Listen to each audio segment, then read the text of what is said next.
Mister and Mrs kitchen को आपण मानक स्वागत। चलतु डेरी नक स्टार्ट करवा आज भिडियोटी को।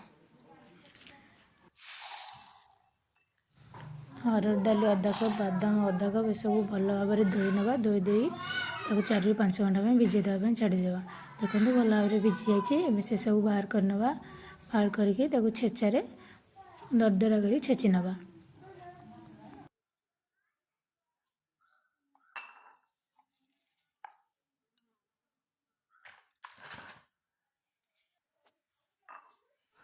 10 ରୁ 12ଟା रसुण, 2टा कंचा लंका को भल भाव में छेची नवा।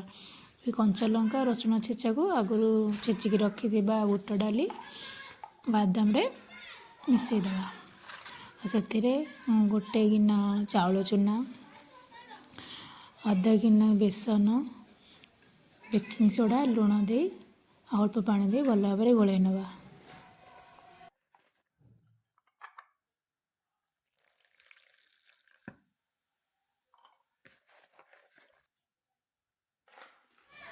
ये आउ टे चूना दरकार पड़ला तो चाउल चूना टी ऐड करनवा।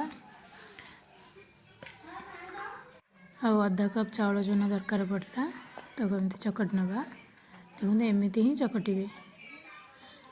एबे सब पूरी शेप रो गोल गोल करनवा।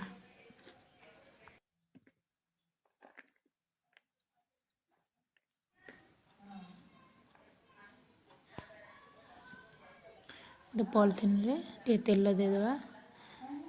बनी गोल को भी टे तेल दे भल भाव में गोल करनवा। एबे ताको किछि भी भारी जिनस रखी ताको एंते चपटा चपटा को बेसी मोटा करेनि। एति ही पतला करेंगे। देखो मुझे करछि। बेसी मोटा गले भल हेनी। मोटा मोटा रहा भल से छाणी हेनी। जिते आम छाणा से एति पतला कले से भल भाव छाणी हम पापड़ परिका लगे। तेल कड़े बसई थी, तेल ताती गला। एबे से सब गोटे गोटे कर छाणी नवा।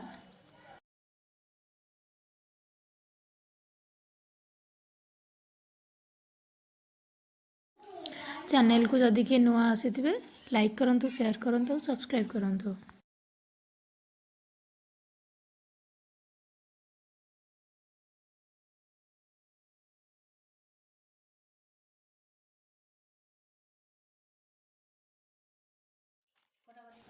देखंतु केते क्रिस्पी होईची।